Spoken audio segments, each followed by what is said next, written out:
My fiance, female, and I, male, are getting married. We've decided that the wedding's going to be child-free. No hate towards children, just to keep it more organized and contained. My brother Chris and his wife have a toddler son who everyone calls a miracle or rainbow baby. He came after several failed pregnancies that lasted for years. When they found out my nephew was included in the no children rule, they tried to convince me to make an exception for him. Chris told me his son is a miracle baby, and his presence at the wedding would bring blessings for my fiance and me. I refused and said no, the wedding's child-free. His wife kept sending my fiance pics of my nephew when he was months old. What does that mean? Again, I told them no and to stop. My brother told me this might cause a rift in our relationship. I again said no and explained that the wedding was child-free. He asked again and pointed out how his baby was different since he was a rainbow, a miracle baby. I again said no and explained that the wedding was child-free. They brought it up when they visited my home, and I knew they weren't going to stop. So I'd made flashcards in advance with the phrase, "The wedding is child-free, period," and pulled them out and started slowly showing them the flashcards one by one in this order. The wedding, with a sticker of the bride and groom. Is child, with a sticker of a baby. Free, with a sticker of a sign. Period, with a huge black dot sticker. They were both stunned. I asked if they got it now, and Chris lost his crap. His wife had already grabbed her stuff and walked out. Chris called me an idiot for doing this and said I disrespected him, his wife, and their son, who's my one and only nephew. He rushed out after we argued. My fiance saw the whole thing and thought it was funny, but my parents and Chris are livid beyond measure. They're telling everyone about the amount of disrespect and mockery I had displayed towards them, and I'm being told to fix it now. Well, I suppose you could have used hand puppets instead, but flashcards seem to have gotten the message across. It makes me insane how some parents think their little bundle of joy should be allowed anywhere, anywhen, anytime, and that child-free never applies to them. It's pretty clear they were going to run this horse up to the altar. You're not the idiot, OP. You should have told them that all babies are miracles, but that you were having a miracle-free wedding. The only miracle at my wedding is that you two are still invited. I am dying of laughter that after getting the no, the parents started sending baby pictures, like that would turn the tide. These people have genuinely lost the plot. Babies are cute, we know this, but no one is that gaga over someone else's kid. Geez, they're raising that kid to think he's God's gift to earth. He's gonna be so narcissistic as an adult. Yep, and this kid is screwed. The parents will spoil the crap out of him, make excuses for any bad behavior, make him a priority in every situation, make life a living nightmare for his teachers, etc. He'll grow up thinking he's better than anyone else and will have a brutal adulthood once he realizes his friends and coworkers don't give a flying crap that his parents had trouble getting pregnant. OP, you are not a bad brother to give your brother and sister-in-law a night off away from their toddler. If he was only 3 months old and breastfed, and you were getting cranky because they wouldn't come without him, you would be a bit of an idiot. But he's a toddler. He can handle a babysitter watching him. Heaven help the child when he starts school. Look, OP, I'm infertile. I've wanted kids all my life. Hubby and I tried for years, but it'll never happen. Trying almost killed me, so I had to choose. Keep trying and die or stop.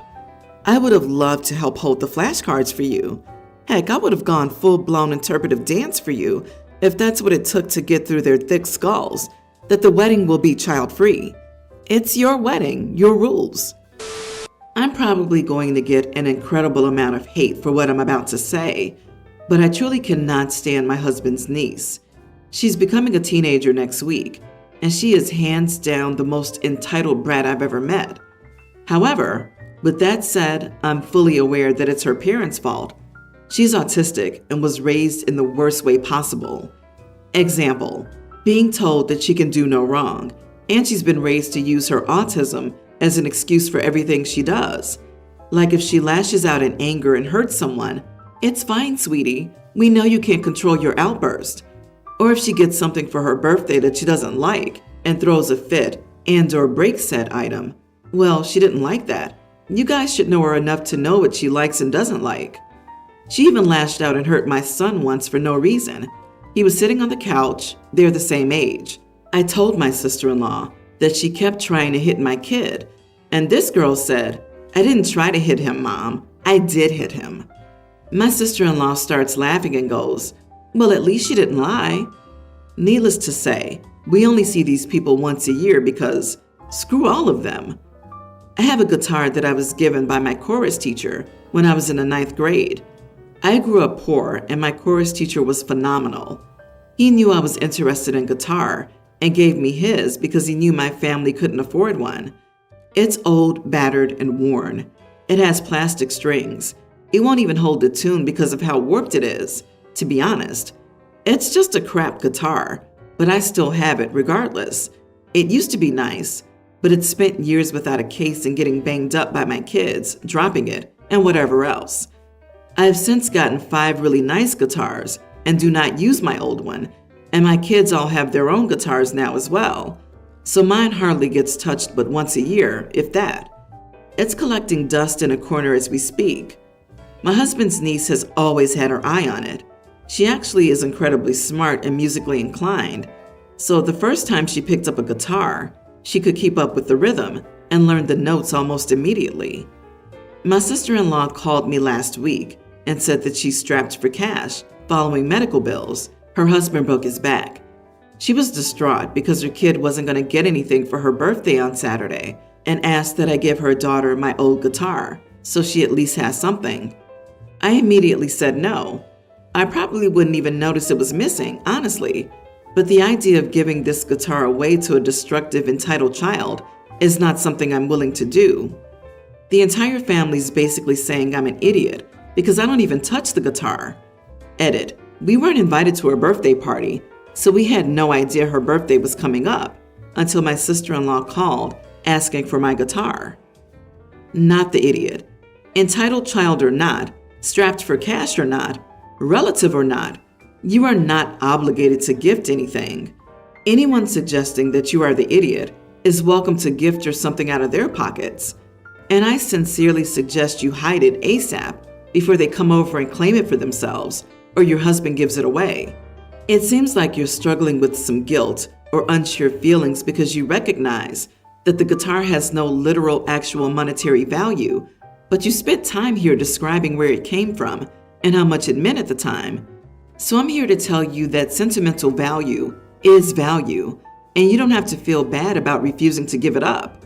Please do not get rid of it. Sister-in-law has many other options for cheap or even free instruments. Niece does not need that particular one. I'm probably going to be in the minority. I would be embarrassed to give an old beat-up guitar to someone for their birthday. You should be the bigger person and reach out to the mom and calmly say, "Hey, the guitar has a lot of sentimental value, but I'm happy to help chip in on a group gift." My wife, 29, is 4 months pregnant and cannot stand the smell of alcohol. Even the smallest whiff of your breath or clothes will send her spewing. I, 31 male, love whiskey in the evening time. I would drink a glass, proceed to brush, and use mouthwash so my wife doesn't barf on me when she sees me. Yet she runs away from me whenever I'm a meter away because she claims she can still smell it from a mile away. We haven't even kissed at night due to this, and I've tried everything to eliminate the smell. Yet she still believes she can smell it, which makes her lose it completely. A couple of days ago, I changed my clothes, showered after it, and told her that I promised the smell is gone. She proceeded to hug me and quickly ran to the bathroom to vomit. Then she comes back to tell me that she isn't coming near me at night until this baby comes out. She tells me that she was right and that I'm being inconsiderate to her introduction to motherhood. Even though I think I'm being overly considerate and trying my best to get rid of this scent that she can smell from a mile away, she's proceeded to move into our guest bedroom until the foreseeable future. I told her she was overreacting and that it was quite disrespectful.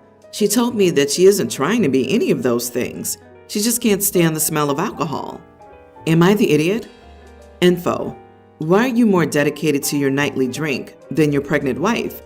I tried everything, and my immediate thought was, except not drinking. I would go without if it was making a loved one literally sick. I love my alcohol more than my wife is a terrible look for a relationship. Yeah, can you imagine how inconsiderate she is for sleeping in another room to stop herself from getting sick because he can't go a single night without a drink? I'm baffled at the mental gymnastics going on here. I've tried everything, except of course, just not drinking for even one night. Dude's not ready to be a parent. Wait, OP, you think she's being disrespectful? Pregnant women often have a very heightened sense of smell. If you think about it, it can be a very helpful pregnancy symptom because eating something rotten and/or getting food poisoning can be especially dangerous. So, evolutionarily, it's helpful to have a good sense of smell while pregnant. What sucks is having a husband who thinks that you're being sick is somehow inconvenient for him. You are the idiot. I say this because I'm in the exact same situation right now, except my vice is beer. I gave up beer when I was around her. Do you know why? Because she's growing my child. We as men have literally no idea or way of understanding what they're going through, and each pregnancy is unique. So stop. It won't be that long, I promise. And if you can't stop, please seek treatment. Every year, we have dinner on Thanksgiving at 4 p.m. It's been that way since I was a kid, and my parents still host. This gathering includes my parents, my wife, my kids, and various aunts, uncles, and cousins. It also includes my sister. She had to work this year, but would be home by 6:15. My parents decided to push the celebration back so my sister could eat with us. I wasn't very happy about it because we usually go see my in-laws for dessert, but I figured we could eat quickly and be out of there by 7 to go to their house. 6:30 rolled around and my sister was nowhere to be seen. My mom called her and she said she had to wait for her replacement to come in, but she was on the way and would be there at 6:45. Everyone agreed to wait for her to eat, but my wife shot me a glare. I told my mom we had already waited long enough and had already changed the gathering around for her, and I had other places to be. My kids were hungry and getting cranky, and my wife was angry. I started making a plate, so did my wife and kids. My mom gave up and said, "Fine, everyone eat." So everyone started picking, but it was awkward. My wife and kids and I finished eating and were getting ready to leave when my sister got home. Then everyone started making plates and talking and sitting at the table. My wife and I left with the kids and went to our in-laws. The next day, my mom called me and told me I was rude, and it was only an extra 15 minutes, but it was an extra 30. She said no one cared but me, and after I left, most of my family commented on how unnecessary it was to act that way and that I made things uncomfortable. My sister also feels really bad now because it's her fault all this happened. So now my mom is embarrassed and says she's not sure if she wants to host Christmas, but I think I did nothing wrong. You are the idiot. Stop double booking. 1 year your folks, 1 year your wife's folks. The dinner was scheduled to start at 6:15. The fact that it was held at 4 in previous years is irrelevant. You knew in advance that this would be the time, and it was up to you to make appropriate decisions. If that meant declining one of the 2 events you were invited to, so be it. You allotted 45 minutes to attend your family's Thanksgiving dinner? In what world does a person think they can get in and out of a full Thanksgiving dinner in 45 minutes? Many family dinners don't start right at the given time, even when nobody arrives late. People take time to socialize and hang out a bit before they eat. Sometimes the host and hostess is still cooking past the appointed time. And yes, sometimes people are running a bit late, and the hostess decides to wait for them before serving. Then, because you failed to properly plan enough time to attend the event over the hostess's objections, you went ahead and served yourself the food she prepared when she wished to hold it for the late arrival. Seriously, I'd have been outraged if I hosted this dinner and someone did this. She was the hostess, and it was her call to wait on the late guest or begin without them. Yep, he didn't even make the demands. He straight up made himself a plate and started eating. I wonder if the host is a saint for not yelling at them or throwing them out. OP, your rudeness and sense of entitlement far exceed any impropriety of the late guest that was held up at her job. I, 30 female, love my husband, 27. He's charming, quick-witted, handsome, and funny when he wants to be, and he's the type of person everyone is drawn to. I was the one to ask him out, say I love you, kiss him, plan our dates, and file the paperwork. He's not particularly affectionate. I think he wouldn't have proposed to me had his family not expected it. Nevertheless, I'm very happy. Recently, I went to a dermatologist about 2 growing spots on my body. It turns out that they were semi-benign tumors that could turn cancerous. I had them removed.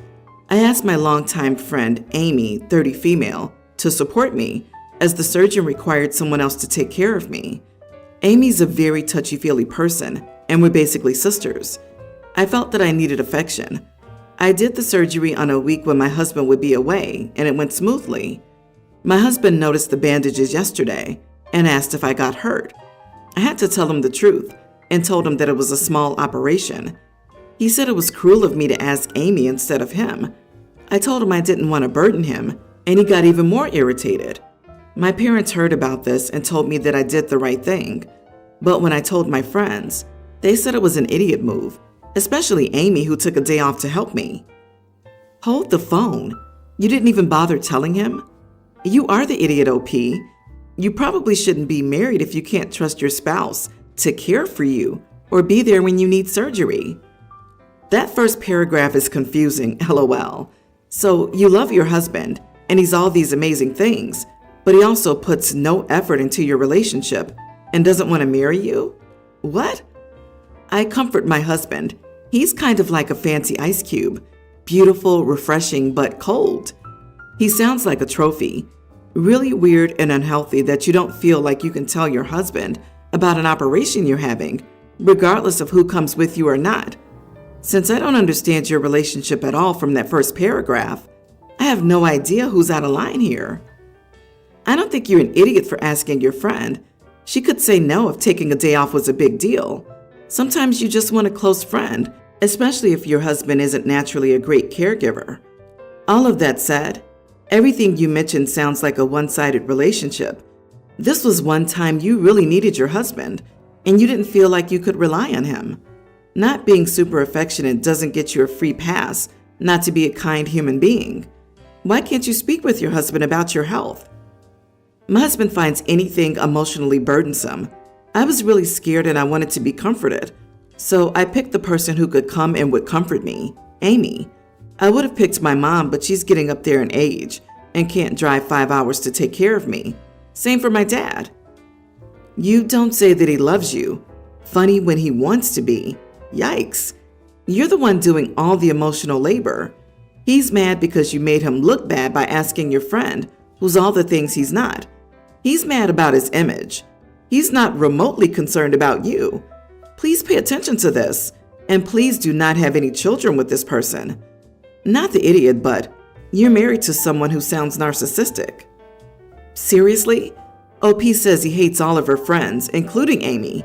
Amy also doesn't like her husband, so his charm hasn't fooled her. He gets annoyed by her problems, even health ones. It's a burden to him. He doesn't plan dates. He didn't take one single first step in their relationship progression. He sounds like a true joy to live with.